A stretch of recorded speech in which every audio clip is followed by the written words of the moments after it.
अंकिता निंबाळकर आणि रणजित निंबाळकर यांच्या मालकीचा आहे आणि ह्याच्याबरोबर सुंदर हा बैल पण त्यांच्याच मालकीचा होता. ज्यावेळी हा बैल तुम्ही खरेदी दिला विठ्ठल ड्रायव्हरला, त्यावेळी कुठंतरी त्या गोष्टीची माहिती जवळपासच्या लोकांना, कुटुंबातल्या लोकांना किंवा कोणाला तरी मिळाली असते. पण ठीक आहे, सरांना अडचण होती, त्यांनी त्या माध्यमातून काय पैसे घेतले असतील तर विठ्ठल नानानं म्हणलं आपण बसून हा विषय संपू.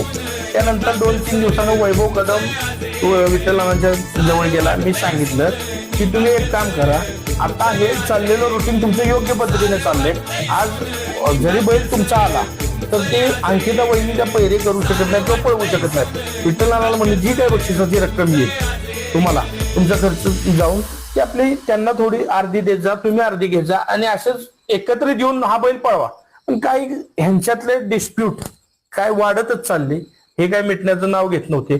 त्यानंतर 4 दिवसापूर्वी विठ्ठल नानांचा मला